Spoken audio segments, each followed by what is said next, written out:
Hello everyone, today I will continue telling the story about the single mother, Tuna. I hope you enjoy the video. After Me was arrested by the police, it seemed like things had temporarily calmed down, but Alex felt no relief. His instincts, sharpened by years on the battlefield of business, told him that Me could not be the mastermind. The ambushes, the carefully planned traps on the road, and the series of strange incidents were far beyond what a single person could pull off. Inside the interrogation room, Me remained eerily silent. She didn't deny anything, but she didn't reveal the source behind it all either. Outside, her accomplices immediately became more cautious. The one lurking in the shadows had planned to continue tightening the noose and erase every trail, but Me being captured earlier than expected forced him to change strategies. He momentarily halted his moves, withdrew, and silently observed. No more threatening messages. No strange cars tailing Alex. No pressure from unknown sources. Everything suddenly became terrifyingly quiet, like a predator hiding in tall grass, watching its prey's every move. Alex continued investigating. Even though his body hadn't fully recovered, he couldn't stop. In short meetings with Me at the investigation agency, he noticed that her demeanor didn't match that of a mastermind. Too many blanks in her statements. Too many gaps she herself couldn't explain. At times, Me would mutter broken phrases. "It wasn't me. I only followed him. He promised." Then she would abruptly fall silent, her lips trembling and eyes filled with panic, as if haunted by something even more terrifying than the sentence awaiting her. Alex stood behind the one-way mirror, quietly observing. Under the cold, sterile light, Me looked small, fearful, and desperate. She didn't resemble someone who'd meticulously schemed to harm him. There was someone else behind her, someone more ruthless, more cunning. And that was the true target Alex needed to find. He began sorting through old data, tracking suspicious financial transactions, disguised contracts, and strange projects that had once flashed briefly across his desk. All of them had one small detail in common, so insignificant that it could have been overlooked: the recurring appearance of a vague name. Helix. It wasn't a person. It wasn't a project code. Just an alias that briefly appeared in a few financial documents, tied to a shadowy company that once attempted to partner with Alex. He had rejected them because he felt something was wrong. And now everything seemed to connect. Combined with Me's fragmented words, Alex sensed she was just a pawn being manipulated, used by a hidden force, a shadow he could not yet grasp. At the same time, somewhere else in the city, dim light illuminated the sharp face of a man. He sat in a dark room, watching a screen that displayed Alex stepping out of the police station. The corner of his lips curled slightly, not a smile but an expression of amusement, as though he were watching a chess match with a worthy opponent. "Smart, Alex. Let's see how deep you can dig." His finger traced across the table. A double helix emblem appeared on the screen. Helix. He leaned back, his eyes deep and hollow, as though they could swallow the darkness around him. The game had only just begun. Meanwhile, Tuna noticed Alex becoming more and more absorbed in work, barely giving himself a moment to rest. Since Me's arrest, he had thrown himself entirely into investigation and corporate matters, almost forgetting to take care of himself. Every time she passed his workroom, she saw him sitting before his computer, gaze tense, hand scribbling notes while occasionally rubbing his temples from headaches. Seeing him like that made her worry endlessly. While Alex stayed home, she prepared nutritious meals for him. Chicken porridge, slow-cooked soups, fresh juices, anything that might help him recover and stay strong. Whenever she placed them on the table, Alex would glance up, nod gratefully, and continue immersing himself in his work. One evening she sat beside him, quietly peeling fruit. The warm yellow light revealed the dark circles under his eyes. He had stayed up nearly all night organizing data and tracing clues tied to the name Helix. Setting the plate down, Tuna softly said, "Eat a little. Working nonstop isn't good for you." Alex looked up, his eyes tired but determined. He smiled faintly and took the slice of apple she offered. "Thank you. I just have a bit left to finish." Tuna understood Alex's steadfast nature. Once he committed to something, no one could stop him. All she could do was silently stay beside him, doing small things to lighten his burden. She often encouraged him whenever he seemed overwhelmed. "You can do it," she whispered.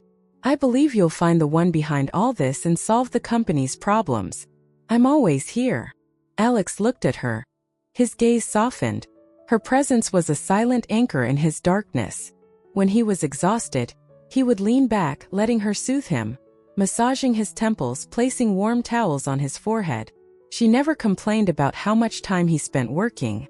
Instead, she worries quietly, preparing food and care in fear he might collapse before uncovering the truth. One time, while eating her warm porridge, Alex murmured, "Because you're here. I have the strength to keep going." Tuna only smiled, watching him silently. In her heart, she never once doubted. One day, Alex would unveil the dark curtain hiding everything, and the one behind it would eventually be exposed. He would remain patiently by his side, never leaving. Gradually, Alex's work began to stabilize again. The data he had gathered, along with support from the internal team, helped both the investigation and company operations run more smoothly than before. The pressure on his shoulders eased. The tension in his eyes was no longer as heavy as in the early days. Seeing this, Tuna felt relieved. Her joy wasn't expressed through words, but through lighter, happier gestures. That day, she prepared a neatly arranged meal. Chicken stew, steamed vegetables, a few of Alex's favorite dishes, and a dessert that little Eri, who was always chattering around his mother's feet, loved. The small house suddenly felt unusually warm. When Alex stepped inside, he paused in surprise. The living room had been tidied up, the gentle aroma of food filled the air, and on the table was the brand new dining set he had arranged to be delivered that afternoon. He turned to look at Tuna, unable to hide a soft smile. "I'm home." She smiled and replied gently, "I made lots of delicious dishes today. Please eat a little more." Alex walked over and gently stroked her hair. A simple but sincere gesture of gratitude. The two sat down to eat. The meal passed peacefully, sometimes filled with the sound of a child's giggles, sometimes with stories about work and family. Alex talked about positive progress, new contracts soon to be signed, and next steps to strengthen the company and track down Helix. Tuna listened, her eyes full of trust. After dinner, they sat in the newly rearranged living room. Alex looked around and slowly said, "Once everything settles, I'll renovate this house. You and our child should live more comfortably." Tuna, who had long been used to a simple life, just shook her head lightly. "As long as everyone is safe, that's enough for me." But Alex remained firm. "No, you've struggled for too long. I want this place to truly be a home for both of you." She smiled, warmth quietly blooming in her heart. He continued, speaking as though it were something bound to happen. "I plan to fix up the kitchen, make another room for the child, and the garden too. If possible, we'll plant some trees so it's always green here." They looked at each other, imagining a simple but hopeful future. The new furniture in the house became a small symbol of a new beginning. It replaced the old worn set, where Tuna and her child once ate humble meals. Now together they would build a better life. Eri ran over and hugged Alex's leg, excitedly telling him about things at school. Alex picked him up and kissed his cheek. Seeing that, Tuna lowered her head slightly, a quiet smile on her lips. That night they sat for a long time talking about the future, about travels, a garden full of flowers, a bedroom just for the little one, and the peaceful life they both hoped for. Outside, the wind drifted by, carrying the chill of night. But inside the small home, all one could feel was warmth, from a family slowly being pieced back together, steady and calm. A few days later, Alex's work temporarily settled down. That morning, he woke early to handle some documents, while Tuna took Eri to school before stopping by the market to buy ingredients for lunch. The morning market was as lively as always. Vendors calling out, people chatting, and the warm scent of food filling the air. Tuna selected a few things Alex liked, then walked to the fruit stall near the gate. While choosing, she suddenly felt something strange, as if someone was watching her. She turned slightly, but all she saw was the flow of people coming and going. Nothing seemed unusual. Thinking she must be overthinking, she smiled to reassure herself and continued paying. After she finished shopping, she walked along the small street toward the bus stop near the school. At that moment, the feeling of being followed returned. Tuna tightened her grip on the shopping bag and walked faster. She glanced at the reflection in a shop window. There, a few meters behind, was a man wearing a black mask and a baseball cap, hands in his pockets, walking at a steady pace, always maintaining the same distance. Her heart constricted. She didn't stop but continued toward the school. Turning into a small residential street, she deliberately took a more crowded route to make sure she wasn't mistaken. Looking again at the reflection in a parked car, the man was still behind her. This time his gaze was unmistakable, cold, piercing even through the mask. Danger pressed against her back. Tuna tried to stay calm, pressing her phone inside her pocket without stopping. She quickened her pace. Just as she neared the school gate, the man suddenly turned into an alley and disappeared, as if he had never existed. Tuna froze at the gate, her heart still pounding. She scanned the surroundings but saw no trace of him. A soft breeze swept past, sending a chill down her spine. When she picked up Ari after school, she kept a calm smile, not wanting him to sense her worry. On the way home, she kept glancing back, afraid the stranger would reappear. When they arrived home, Alex was still working in the living room. Seeing the two return, he got up and walked over. "You bought a lot," Alex smiled lightly, but when he looked more closely, he noticed her pale expression and her trembling hands. "What's wrong? Did something happen?"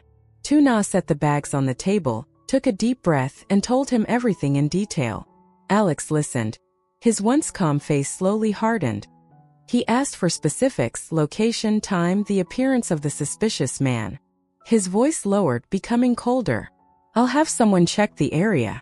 From now on, you shouldn't go out alone.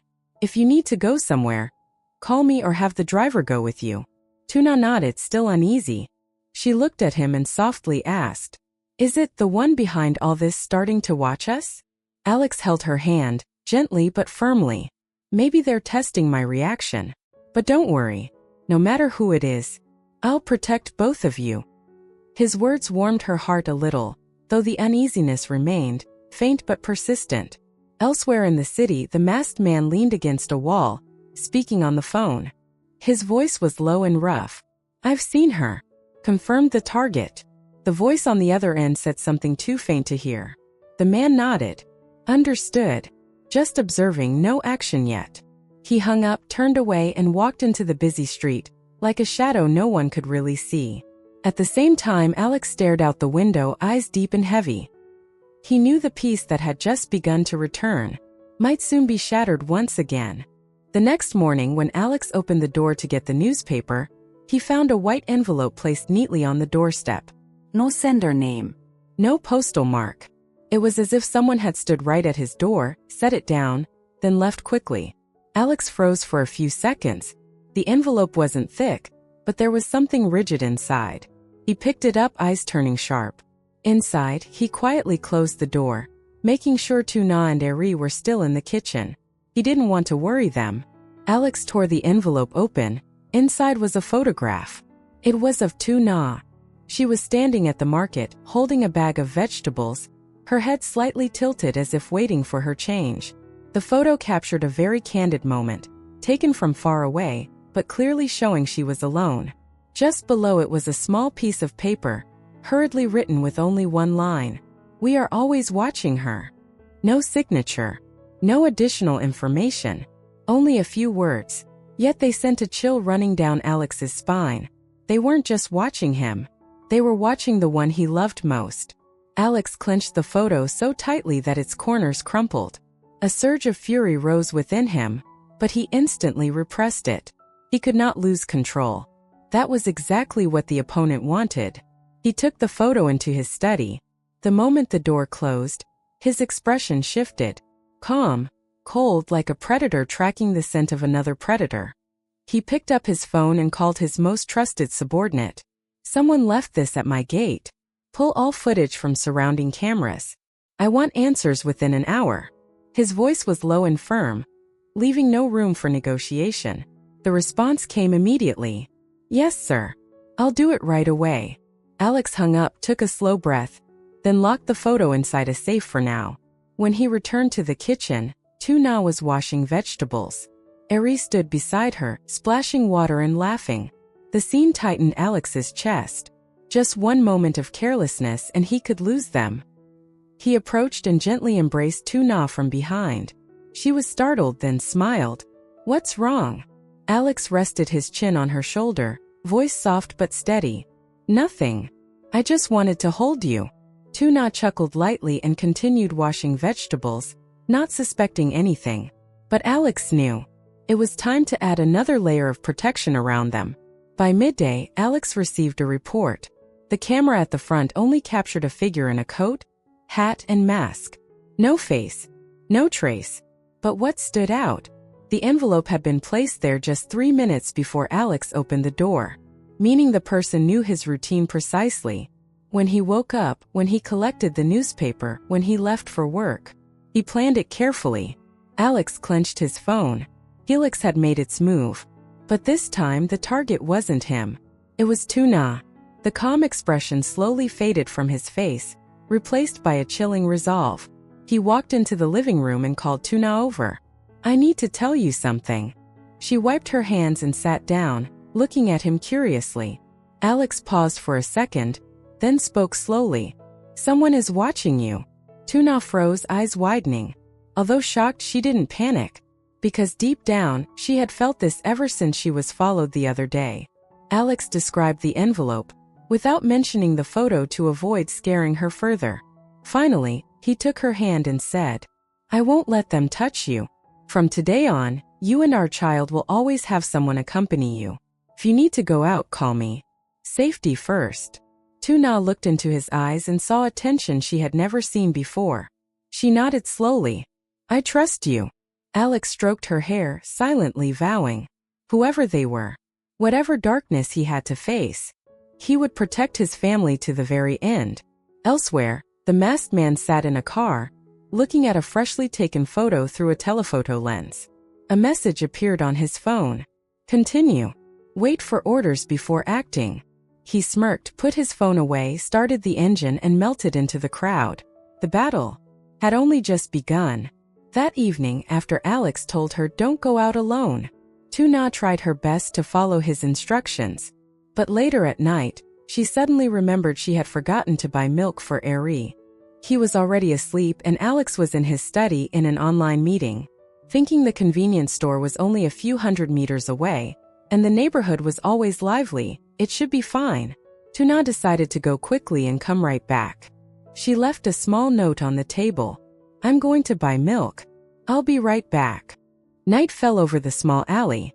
The streetlights glowed pale yellow, stretching long shadows along the road. The small convenience store near the neighborhood entrance was still open. Tuna breathed a sigh of relief and headed inside. In just a few minutes, she came out with the milk, intending to return immediately. As she turned into the alley, that uneasy feeling surged again. Someone was following her. Footsteps, hurried, yet deliberately keeping distance. Her heartbeat quickened. She tried to stay calm and walked faster. The person sped up as well. Under the dim streetlights, their shadows stretched, overlapping. Swallowing hard, Tuna glanced into a shop window. Reflecting behind her, a figure in a black coat, cap pulled low, mask covering his face. He was staring at her. A chill shot down her spine. She gripped the bag tightly and quickened her pace. But before she got far, the figure sped up, closing in. Panic seized her and she broke into a run. The footsteps behind her escalated. In desperation, she turned abruptly into a narrow passageway between two houses, hoping to shake him off. But the alley was dark. The streetlights long broken, only a faint glow from afar touched the ground. Her legs trembled. She turned back. No one. Her phone buzzed in her pocket. It was a text from Alex. "Where are you?" "You're not home." She hurried to type. "I'm nearby. Someone is following me." Before she could send it, a strong hand clamped over her mouth from behind. Her phone slipped from her fingers, clattering onto the pavement. The screen remained lit. Message unfinished. She struggled, attempting to scream, but only muffled sounds escaped. The man dragged her deeper into the shadows behind an old concrete wall. His voice was low, right beside her ear. "Don't resist. Just listen." Tuna trembled violently, tears spilling down her cheeks. He didn't seem to intend immediate harm, almost as if he just wanted to deliver a warning. "Tell Alex to back off." His voice was cold as steel. Don't let things get worse. Tuna nodded frantically, her hands clawing at the air. He continued, your family is beautiful. What a shame if. Before he could finish, tires screeched in the distance. Headlights flooded the alley. A voice shouted, let her go. The man instantly released her, shoving her aside, then sprinted into the darkness behind them. Tuna stumbled and fell just as someone rushed forward and caught her. It was one of Alex's bodyguards. He had followed as soon as he saw the note. Are you hurt? Breathing hard, pale, she could only shake her head. The bodyguard guided her out. At that moment, Alex's car screeched to a stop. He threw the door open and ran to her, pulling her into a tight embrace. His voice trembled. Are you okay? I'm late. Overwhelmed, Tuna burst into tears in his arms, body weak from fear. Alex wrapped his coat around her, pulling her close as if shielding her from the world. He turned to the bodyguard. Did you see his face? Couldn't see clearly. He was fast. Alex bit his lip hard, eyes burning with fury. He lifted Tuna into the car, whispering, you're safe now. I'm taking you home. She nodded weakly, tears still falling. Before closing the door, Alex looked back at the pitch-black alley, his gaze blazing with silent rage. They had crossed the line. If the enemy wanted a fight, Alex would not back down. Because this time, it wasn't just about the investigation or the company. It was about the safety of the woman he loved. And he would never, ever let anyone take her from him. Alex brought Tuna home while she was still trembling. After calming her and assigning bodyguards to stay right outside the door, he returned to his study, his eyes as cold as night frost. From the moment that filthy hand touched Tuna, a fire had ignited inside Alex, a fire that nothing could extinguish. This was no longer about revenge or finding the truth. This was about protecting his family at any cost. He sat down, turned on his computer, and connected directly with his internal security team. His voice was low, controlled, but unmistakably sharp. Activate Protocol Alpha. Monitor the entire area within a 3-kilometer radius around my house. Locate all surveillance cameras and extract footage from the past 48 hours. I want to know who he is. The response came without hesitation. Alex made several more calls. Assign guards to watch Ari's school. Station 2 bodyguards permanently outside his home. Arrange a private car to escort Tuna whenever she leaves. Inspect all locks and cameras inside the house. There would be no gaps left for an intruder to slip through. That night, while Tuna slept, Alex checked every lock, every window, even hidden corners like closets and under the bed. He moved quietly, meticulously, like a soldier protecting his base. Returning to the bedroom, he saw Tuna curled up, her breathing shaky from lingering fear. He stepped quietly to her side, took her hand. I'm here. His voice was deep, gentle. She stirred, opening her eyes with a lingering look of fear. I thought they would. Her words stuck in her throat. Alex brushed her hair. No one will hurt you. I promise. But he knew. A promise only held value if he was strong enough to tear apart the darkness lurking outside. The next day, Alex went personally to the headquarters of a private security group he had worked with during major business deals. It was a small room, but a hidden information hub known only to a few. Sitting across from him was Hoai, an investigative expert who had helped Alex many times before. I heard someone's been following your wife? Hoai began half joking, though his eyes were deadly serious. Not just following. Alex placed the photo on the table. They're trying to apply psychological pressure to force me to stop. Hoai looked at the photo, frowning. This photo was taken by a professional, not an amateur tale. Alex nodded. I need to know who they are. Name your price. Hoai thought for a moment, then asked, do you suspect anyone? Alex met his gaze. Helix. Hoai stiffened. Him. Yes. No explanation was needed. That name alone was enough to convey the severity of the situation. Hoai opened his laptop and began typing. All right. My team and I will work with you. But be clear. The guy who followed your wife, he wasn't just trying to scare her. If he wanted to act, he would strike quickly. Alex clenched his fist. That's why I have to find him first. Back at home, 2 bodyguards were assigned to watch over Tuna. At first, she felt uncomfortable, but remembering that cold hand pressing over her mouth in the dark, she could only nod and comply. Meanwhile, little Eri remained blissfully unaware, only noticing that the guys in black followed him everywhere. Tuna watched her child laugh, her heart tightening, but also relieved. She knew she couldn't stop Alex from investigating, but seeing him so burdened, she wished only that everything could end soon.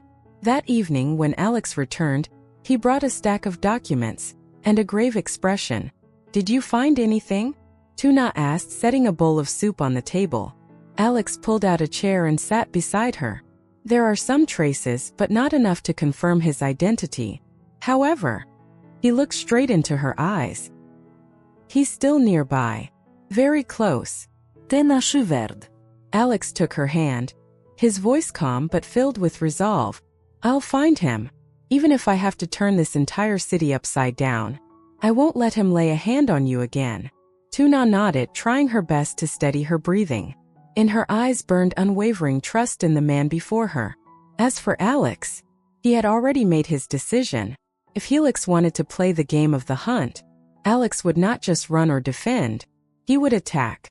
And this time, he would not fail. Xin chào mọi người, rất vui được gặp lại mọi người trong video của mình. Video hôm nay của mình kể về câu chuyện của người mẹ đơn thân Lytulinda. Và sau khi Mi đã bị bắt thì đồng bọn của Mi vẫn còn đang ở bên ngoài, liệu rằng hắn ta sẽ làm gì với Lytulinda và hắn sẽ dùng Lytulinda để uy hiếp Alex như thế nào. Alex sẽ phải làm gì để bảo vệ người con gái anh yêu và công ty của mình, thì mời mọi người đón xem ở những video tiếp theo. Ở những video tiếp theo thì sẽ có nhiều tình tiết mới, hấp dẫn hơn, gay cấn hơn, nên là mọi người chú ý đón xem nha. Hiện tại những video của mình đang được phát hành vào khung giờ 7 giờ tối và 7 giờ sáng tại Việt Nam. Để không bỏ lỡ video nào thì mọi người nhớ like, share, bật chuông thông báo để nhận thông báo khi mình đăng video mới nhất nha. Cảm ơn mọi người đã xem hết video hôm nay. Xin chào và hẹn gặp lại mọi người ở video lần sau nha.